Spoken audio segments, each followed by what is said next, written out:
Suatu kali Nabi bercerita, terjadi perjalanan 3 pemuda Al-Wasliyah.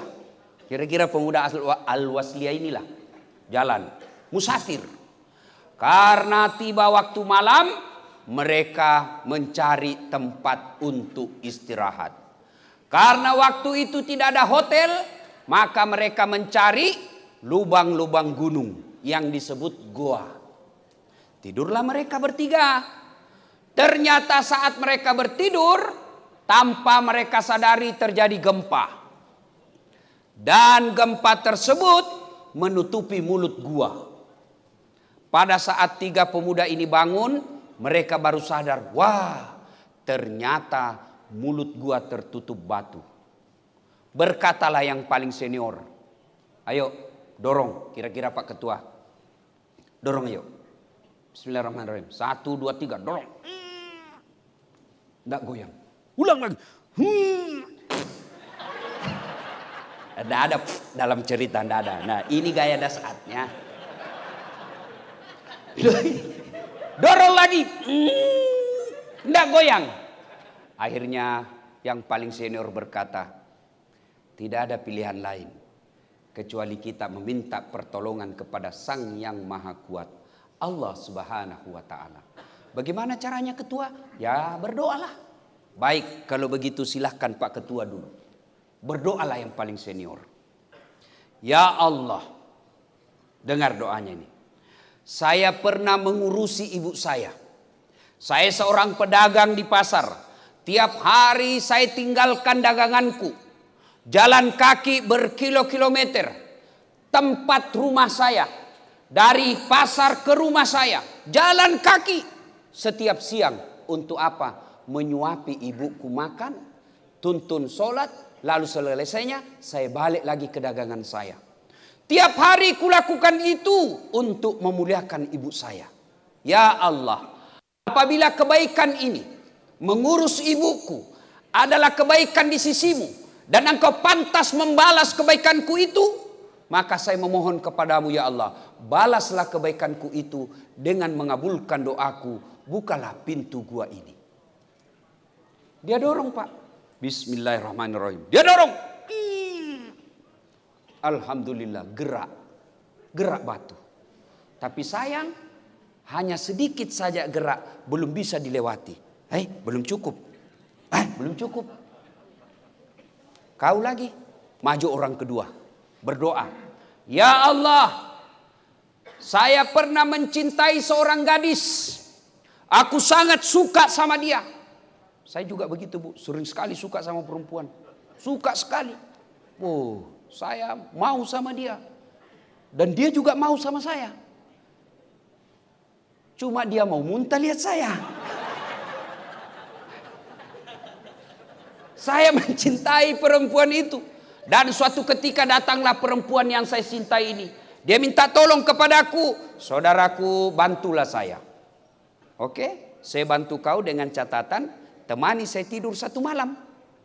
Kalau kau mau saya tolong, temani saya tidur semalam. Loh, bagaimana caranya? Kau bukan suamiku. Ya terserah, mau ditolong, temani saya. Kalau tidak mau, saya tidak tolong kamu. Berpikirlah perempuan ini. Saya sangat membutuhkan pertolongannya. Akhirnya apa? Oke, baik, saya terima syaratnya. Di tempat yang mereka telah sepakati. Waktu yang mereka telah tentukan, mereka ketemu. Telanjang bulatlah ini perempuan. Dan saya tidak tahu kenapa Pak Kombes, perempuan yang tidak pakai baju sama sekali disebut telanjang bulat.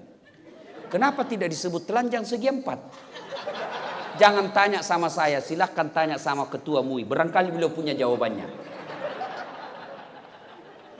Ketika beliau telanjang bulat ini perempuan, mau lompatlah ini cowok. Dia bilang sudah kesempatan ini. Dia mau lompati, tiba-tiba dia seolah-olah melihat rambu lalu lintas. Seolah-olah melihat rambu lalu lintas, huruf P silang warna merah. Artinya dilarang parkir. Mundur dia. Kata perempuan, Mas, gimana Mas? Gak jadi. Sudahlah, terlanjur. Gak ada kata terlanjur. Jadi gimana? Saya tetap tolong kau dek. Nih yang kau butuhkan. Kau pulang, pakai pakaianmu. Tetap saya tolong kamu. Ini duit tidak utang. Saya ikhlas tolong kamu. Pergi kau, silakan. Ya Allah, jika saat itu sudah kesempatan di depan mata, saya tidak menzina, saya tidak berzina karena saya takut kepadamu ya Allah, adalah kebaikan di sisimu. Saya mohon kepadamu ya Allah, balaslah kebaikanku itu dengan mengabulkan doaku. Bukalah pintu gua ini. Bismillahirrahmanirrahim. Dia dorong. Alhamdulillah, bergeser. Belum bisa. Maju orang ketiga. Maju orang ketiga. Ya Allah, saya pernah mengurus, saya pernah punya karyawan. Satu karyawan saya, mestinya saya gaji. Tapi sebelum dia gajian, dia pergi merantau. Lalu gajinya saya simpan. Saya belikan kambing 1 ekor. Hamil tidak ada suaminya. Kambing. Ini namanya juga kambing. Tapi sekarang banyak juga cewek mau saingan sama kambing. Hamil tidak ada suaminya deh, beleng-beleng.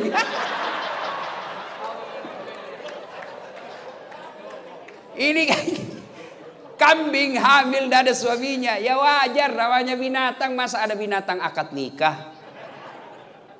Makanya cewek, ada cewek sini? Ada? Sudah beberapa bulan kau dipacarin tidak nikah-nikah, berhenti. Kau cowok. Ayo cowok sini, berhenti kau merokok. Tabung itu pembeli rokokmu, lamar cewekmu. Jangan ketawa, saya serius. Cewek juga beleng-beleng. Dipacari 4 tahun tidak dilamar-lamar. Dengar ini, motor aja 1 tahun dicicil lunas. Kamu 4 tahun tidak dilamar-lamar.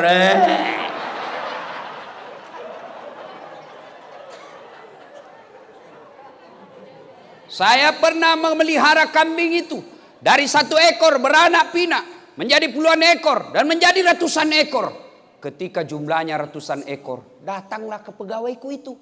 Tuan, saya dulu pergi belum terima gaji. Mana gaji saya? Kata tuan ini itu gajimu. Maksudnya apa? Itu kambing yang ratusan ekor kau punya itu. Maksudnya apa? Ya uangmu itu saya belikan kambing dan beranak pinak. Semua kau punya itu. Silakan kau ambil. Alhamdulillah, merdeka. Diambil semua itu kambing, tak seekor pun dia sisa. Semua diambil. Ini juga kurang ajar. Sisa kayak biaya peternakan. Dia ambil semua. Lalu dia berdoa mengenang kebaikannya. Ya Allah, jika memelihara amanah adalah kebaikan di sisimu, dan kau balas, engkau pantas membalas kebaikanku itu, saya mohon kepadamu ya Allah, balaslah kebaikanku itu dengan memelihara amanah itu, dengan mengabulkan doaku. Tolong kau buka pintu ini. Bismillahirrahmanirrahim. Wih, lolos. Keluar semua bertiga, lalu mereka sujud syukur, mereka melanjutkan perjalanannya. Ini kisah diceritakan oleh Nabi. Nah, apa hikmahnya dan apa hubungannya tema acara kita? Doa untuk bangsa. 1. Ini 3 pemuda dalam gua. Ada masalahnya. 3 orang dalam gua punya masalah. Apalagi kita negara Republik Indonesia. Dari Sabang sampai Merauke. Bahasanya saja ribuan. Pulaunya saja ribuan, lautnya saja luas, sukunya, bangsanya banyak, pasti banyak masalah. Turun sedikit, jangankan sebagai bangsa, sebagai rumah tangga saja kita pasti ada masalah. Tidak ada manusia di dunia ini yang tidak ada masalahnya. Jangankan sampean semua, jangankan bapak-bapak ibu semua, Nabi saja ada masalahnya. Jangan pikir ini ustadz tidak ada masalah. Banyak masalah Pak. Selalu digoda janda-janda. Awal-awal curhat, ustadz saya penuh masalah ustadz. Apa maksudnya Bu? Iyalah ustadz, kami perlu pendamping pret. Masya Allah. Jangankan ustadz, ini ketua majelis ulama, Bapak pikir tidak ada masalah? mau kembali hitam rambut. Coba. Mana ada tidak ada masalahnya. Bapak polisi. Banyak masalahnya. Lain yang berbuat, beliau yang dimusuhi. Coba itu polisi. Lain yang nakal di jalan, semua polisi kau musuhi. Kan namanya tidak adil. Mana ada manusia tidak ada masalahnya. Nih. Wah, muka-muka penuh masalah. Ayo, demi Allah, tidak ada satupun manusia di dunia ini tidak ada masalah. Manusia paling mulia namanya Nabi dan Rasul. Apa Nabi dan Rasul tidak ada masalahnya? Nabi Adam saja baru diciptakan sebagai manusia punya masalah. Makan buah khuldi gara-gara godaan istrinya. Apa? Ayo. Nabi Ibrahim ada masalahnya ketemu Raja Namrud. Dibakar dalam api yang sangat panas. Coba. Semua orang punya masalah, Pak. Berarti masalah kita bukan masalah itu. Masalah kita adalah bagaimana cara mengatasi masalah. Ini yang jadi masalah. Mengatasi masalah tanpa masalah. Ibu Waslia tahu juga Pegadaian. Wah. Muka-muka penuh Pegadaian. Ayo, mana ada tidak ada masalah. Itu sebagai pribadi, sebagai bangsa. Pilpres masalah. Selesai pilpres masalah lagi. Coba, cebong kampret belum rujuk. Padahal Prabowo Jokowi sudah satu paket. Apalagi kamu dongo. Sekarang tidak mau bergeser cebong kampret. Cemen lumen dongo. Rasanya tahun 2020 kemarin 4 bulan aja kita hidup. Maret, Januari, Februari, Maret, Corona. Ya kan? Selama Corona kita dipaksa pakai masker. Saya senang pakai masker, tidak kelihatan hidungku yang pesek. Kita dipaksa jaga jarak, padahal selama ini budaya kita saling berangkul, budaya kita ngobrol di warung kopi. Dipaksa kita tidak boleh keluar rumah. Kita minta supaya ada vaksin. Ada lagi vaksin, ribut lagi. Oh ini palsu, ini bahaya, sudah tembak. Bikin ngeri juga Pak. Ayo. Tidak ada vaksin kita stres. Ada vaksin stres lagi. Mana ada? Ini anak muda. Masalah Pak. Mau jadi tentara padahal cuma bajunya yang tentara.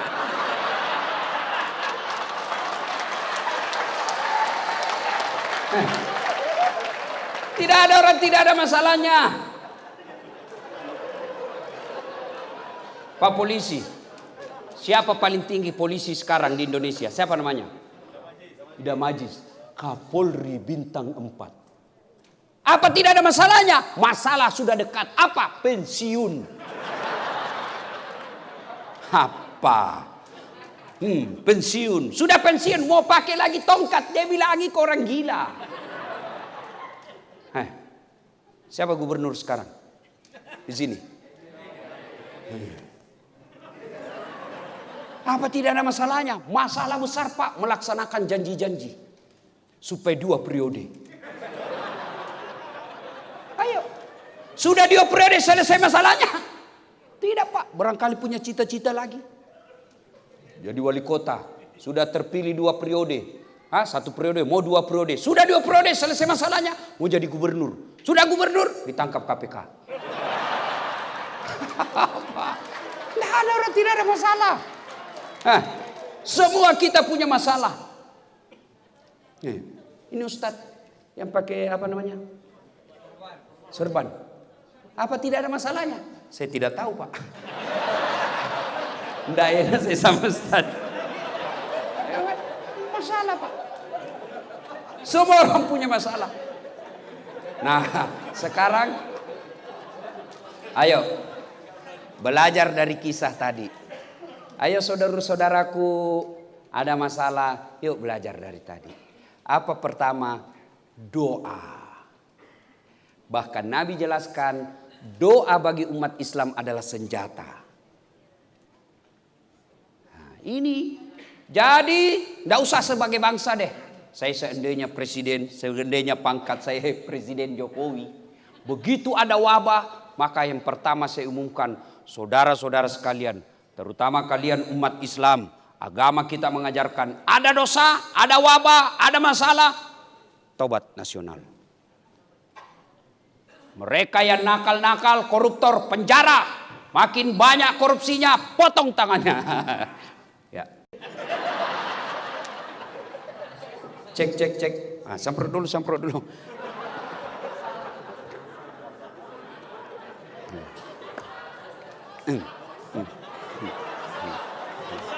Masalah sudah mau habis. Oke, semua kita punya masalah. Berarti Bapak Ibu sekalian, untuk apa Allah hadirkan masalah? Belajar dari Nabi. Tidak ada susahnya Allah menangkan dalam beberapa perang. Tidak ada susahnya buat Allah memenangkan umat Islam pada saat awal-awal Islam disebarkan oleh Rasulullah. Apa susahnya Allah memenangkan ketika di Taif Nabi dilempari? Tapi buktinya Nabi bekerja, Nabi berperang. Untuk apa? Untuk usahamu menyelesaikan masalah itu menjadi amal buat kalian. Rumah tangga tidak bahagia, Allah ingin lihat bagaimana caramu mengatasi rumah tanggamu. Pekerjaan tidak beres, Allah mau tahu bagaimana caramu sebagai orang Islam menyelesaikan pekerjaanmu supaya jadi amal. Begitu ada masalah, pertama berdoa. Alhamdulillah saya sangat yakin ibu-ibu Al-Wasliyah rajin berdoa. Adik-adik ini milenial rajin berdoa. Tapi sayang seribu sayang, berdoanya bukan di atas sajadah. Berdoanya bukan ketika sujud terakhir, tapi berdoanya di medsos. Update status. Ya Allah, mudahkan segala urusanku. Update status lagi. Ya Allah, bahagiakan rumah tanggaku. Sibuknya itu Tuhan mau baca statusmu.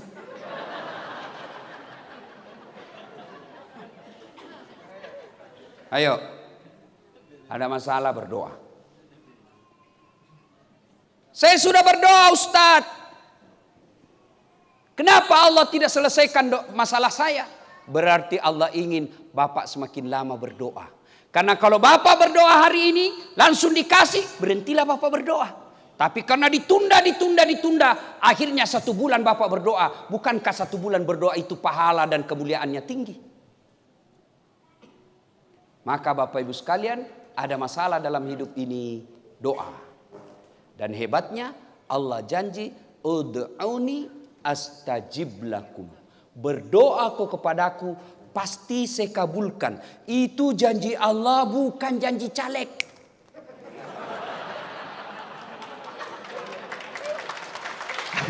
Ada caleg gagal di sini.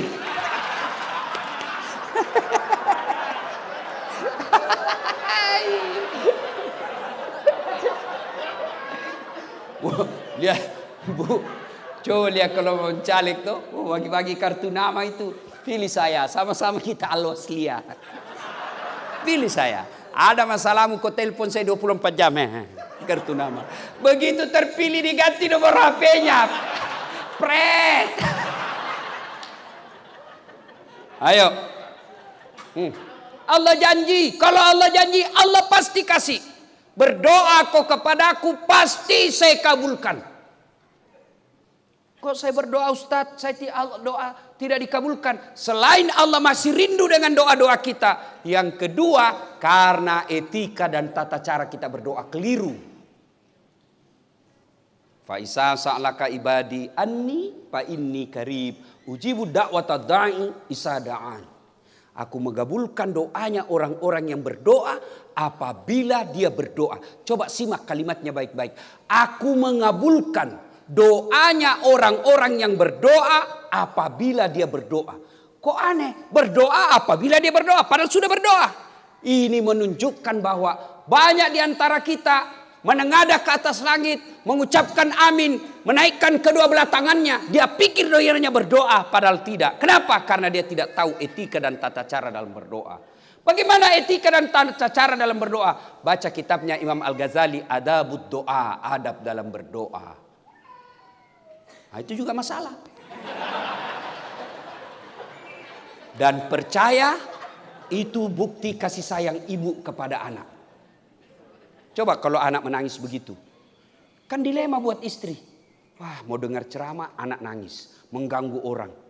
Coba, mau juga dengar ceramah. Mana bapak-bapak pernah rasakan seperti itu? Jangan ketawa, saya serius ini. Coba lihat itu istri kita. Makanya jangan suka kurang ngajar sama istri. Coba kalau kita, langsung dicubit. Kau berhenti lagi. Yuk, tenang ibu, saya bela kau malam ini.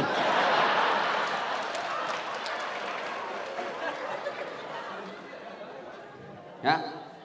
Nah, saudara-saudara sekalian, berdoa salah satu sebab kita gagal dalam berdoa karena kita tidak tahu apa yang kita minta.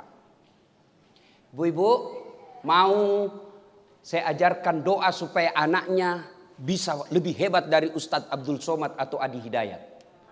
Bisa? Mau? Mau? Ayo ikut, ini doanya, gampang sekali. Ayo ikut doanya Bu. Bismillahirrahmanirrahim. Allahumma barik lana. Belem-belem. Apa mau barik lana? Memangnya mau makan. Ayo. Ini menunjukkan bahwa ibu asal doa, tidak tahu apa yang ibu baca. Doa tidak harus pakai bahasa Arab. Tidak ada kewajiban berdoa pakai bahasa Arab. Doa itu curhat. Silakan sampaikan keluhan hatimu kepada Allah. Daripada ibu bahasa Arab bingung malaikat. Apa maksudnya ini ibu? Lain di bibir, lain di hati. Ternyata doa yang dia baca, doa minta hujan.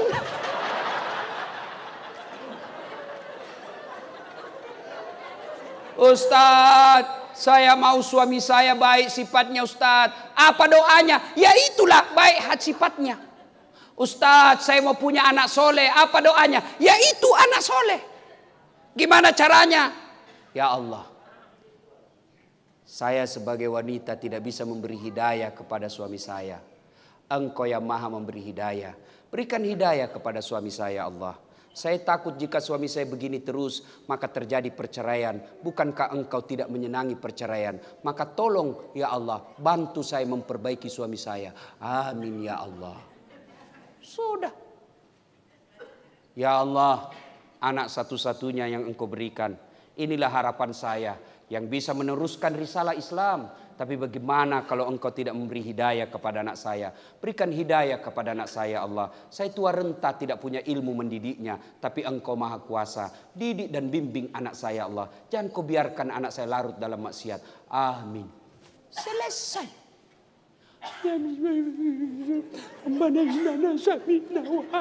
Padahal dia minta supaya sembuh perutnya. Tidak nyambung. Oi. Hai. Iya Bu. Apa masalahmu ibu? Sebut. Supaya suami setia. Ya itu doanya. Ya Allah, palingkan hati suami saya. Pelihara hatinya ya Allah. Jangan kau palingkan kepada wanita lain. Buat hatinya terpesona seumur hidup kepada aku ya Allah. Buat dia pusing kalau dia tidak lihat saya dalam 2 jam. Dikabulkan. Oh dia balas suaminya, ya Allah saya sudah capek lihat istri saya.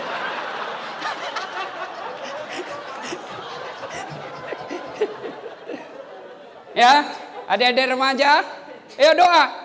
Doa. Tidak ada yang mustahil kalau Allah membantu kalian. Tidak ada yang mustahil.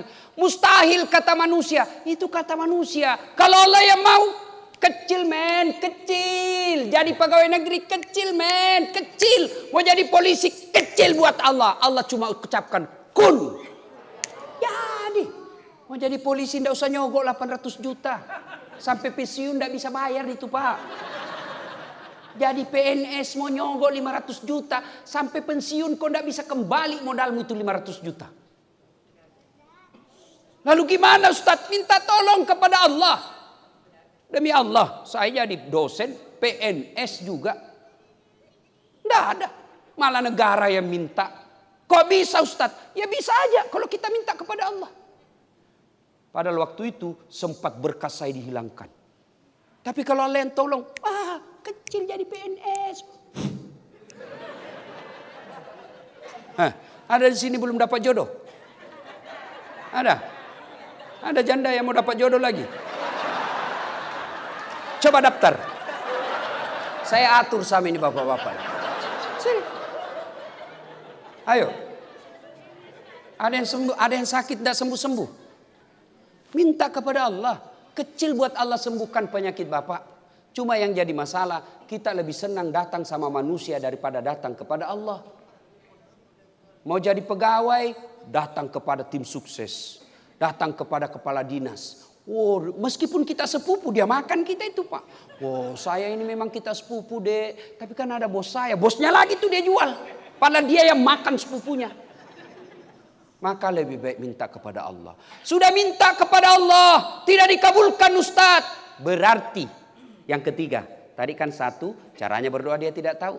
Dua, Allah ingin lama-lama berdoa. Yang ketiga, Allah tahu apa yang kita minta tidak baik. Saya punya pengalaman Pak Kombes. Ya, tamat SMA saya daftar kabri. Mau jadi kabri penerbang. Enggak lulus. Kenapa? Ceper. Enggak cukup tinggiku. Saya protes kepada Allah. Ya Allah, kenapa kau tidak kasih lulus saya? Kenapa kau lahirkan saya dalam keadaan pendek? Kau tidak rugi jadi tuan kalau saya jadi tentara. Enggak lulus. Teman saya lulus. Sekarang saya ketemu terakhir di Polda Sulawesi Barat, satu bunga di sini. Pakai baret merah karena dia reserse. Saya pakai baret putih karena saya jadi ustadz. Tapi alhamdulillah jangan jadi ustadz, mulai baret hitam sampai baret merah ku cara maiko semua. Itu kawan saya yang lulus ya cuma satu bunga ketemu sama Kapolda Bintang 2 ya Pak. Saya Kapolda hormat mas. Apa? Jangankan Kapolda, Kapolri. Allah kasih yang terbaik. Jangan sangka buruk. Jangan sangka buruk. Sudah minta kepada Allah, sudah berdoa, sudah ikhtiar, sudah nasar, sudah sedekah. Tidak dikasih. Berarti yang kita minta tidak baik. Sudah pasang baleho. Habis duit 300 juta. Jual sawah, tidak jadi anggota DPR.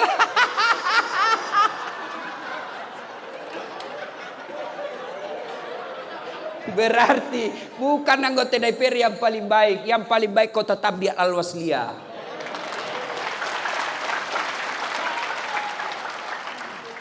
Nah, kan enak berpikir gini Pak. Tidak ada tenang, tidak ada susah kalau kita selalu berbawa ke sisi positif. Ya. Saya ditinggal suami, berarti suamimu memang bejat, tidak cocok juga ibu. Karena ibu orang baik, ini Allah pisahkan, ini jelek, ini suami. Enak perasaan. Ya. Cerai, istri cerai, padahal suaminya baik, bagus agamanya, ahlaknya baik. Istrinya cerai, berarti tidak cocok itu. Allah kasih kau nanti yang lebih bagus. Nah, jadi ya jelas ada masalah. Berdoa kepada Allah. Kedua, hikmah dari kisah. Ternyata dalam berdoa boleh menyebut kebaikan. Tapi kepada Allah. Tidak boleh kepada manusia. Yang tidak boleh menyebut kebaikan kepada manusia. Kau tahu Dasat? Itu yang Ustaz beleng-beleng. Dia jadi Ustaz. Saya engkau situ. Satu kampung saya, keluarga saya itu. Dia jadi Ustaz. Saya. Kalau bukan saya, jadi sampai itu anak. Itu tidak boleh. Tapi kalau kepada Allah. Ya Allah, saya pernah mengurus anak yatim. Saya ambil dari kampung anak saudara saya. Saya urus dari kecil. Saya sekolahkan, saya kuliahkan, saya carikan kerja. Sekarang sudah mapan ya Allah. apabila mengurus anak yatim adalah kebaikan di sisimu dan engkau pantas membalasnya, balaslah kebaikanku itu, sembuhkan penyakit asam urat yang kuderita. Boleh. Ya Allah, saya pernah mengurus anak yatim dari kecil sampai dia bekerja. Apabila mengurus anak yatim adalah kebaikan di sisimu dan engkau pantas membalasnya, ya Allah, balaslah kebaikanku itu, buat istriku ikhlas saya kawin lagi. Ini pasti dia catat semua ini. Silakan doa. Berdoa boleh menyebut kebaikan. Sampai jam berapa ini Pak? Hah? Sampai berapa? Sampai, Ibu bisa sampai 12? Serius? Betul? Saya yang tidak mampu. Yang ketiga, hikmah dari kisah ini. Ternyata ibu bapak saudara-saudara sekalian, ada 3 hal yang membuat doa cepat terkabul. Apa itu? 1, birrul walidain. Berbuat baiklah kepada kedua orang tua. Saya Das Atlatif banyak sekali pengalaman religius saya yang berkaitan dengan berbuat baik kepada orang tua. Sampai sekarang ibu saya sekolah tidak ada, bahasa Indonesia tidak lancar. Tapi begitu ada sesuatu yang saya mau ambil, saya tanya kepada ibu saya. Padahal saya doktor. Tingkat pendidikan paling tinggi itu doktor. Tidak ada lagi di atasnya. Namanya S3. Kalau masih ada di atasnya S-teler. Doktor. Dan 2 doktor saya. Ibu saya tidak ada sekolah. Tapi begitu ada saya mau beli, ada saya mau bikin, saya minta pendapatnya. Mak, magai. Menurut tamak, maga moye. Bahasa Bugis. Bagaimana mak? Menurut pendapat mak. Apa jawaban sama saya? Kenapa kau tanya saya? Kau yang tinggi sekolah. Kau pasti lebih tahu dari saya nak. Sudahlah, kau lakukan apa yang kau menurutmu bagus. Tapi apa dalam hatinya? Pasti ibu saya berpikir, oh anak saya ladase. Ternyata masih butuh pendapat saya meskipun sudah tinggi sekolahnya. Dia senang. Dan senang itulah yang aku inginkan. Kenapa? Karena ridallah fi ridal walidain. Suatu kali Umar bertanya, ya Rasulullah, saya tahu tidak mungkin saya bisa lihat wajahnya Allah di dunia ini. Saya tahu tidak mungkin saya bisa nampak wajah Allah di dunia ini. Tapi saya mau tahu bagaimana supaya Allah tersenyum kepada saya. Gimana supaya Allah tersenyum kepada saya? Maka dijawabnya, buat ibu bapakmu tersenyum, maka Allah pasti tersenyum kepadamu. Pak Haji, mau sukses usaha ini? Buat ibu bapak bahagia sebelum sukseskan ini. Adik-adikku sekalian nih kalian yang masih muda. Kalau kalian belum bisa kasih mobil orang tuamu, kalian belum bisa kasih rumah orang tuamu, buat perasaannya senang. Caranya apa? Jangan kau sakit. Saya paling jaga kesehatan saya Pak. Bukan karena saya takut mati. Ini coba lihat masker saya. 2 lapis saya pakai. Saya kadang kala mau makan saya tolak makan. Karena saya takut buka masker makan berdialog orang masuk penyakit dari orang lain. Apa saya takut mati? Apa imun saya tidak? Tidak. Saya tidak mau orang tua saya berpikir kalau anaknya sakit pasti galau pikirannya. Oh sakit anak saya. Itu yang saya pikir. Kalau saya sakit, ibuku pasti sengsara. Dan usianya sudah 84 tahun. Pasti tidak bisa stres. Maka saya menjaga agar dia tidak sengsara pikirannya. Caranya apa? Buat saya sehat.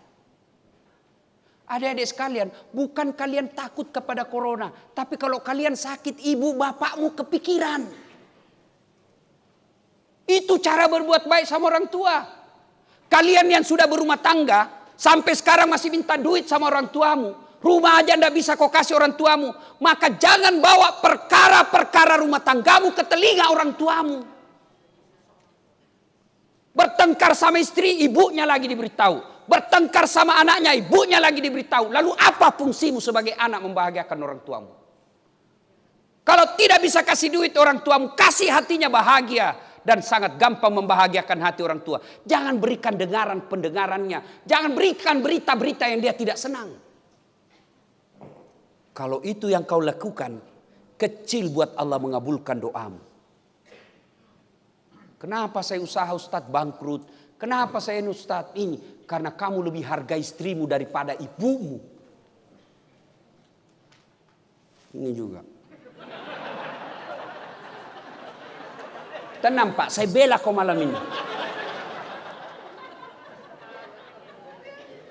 Tiba-tiba suaminya katakan, Pak, ini ada bonus, ada 5 juta. Sudahlah, kita perbaiki pagarnya emak di kampung. Apa langsung kata istrinya, apa? Mamamu terus. Kawin kau itu sama mamamu. Dongo. Beleng-beleng. Mana orang bisa kawin sama mama? Hei. Jangan ketawa, saya serius ini. Ini juga bapak-bapak jangan takut sama istri. Ada yang takut sama istri di sini? Berhenti kau jadi laki-laki. Pakai kodaster. Ustadz takut sama istri? Enggak, cuma istri saya lebih berani. Salatullah salamu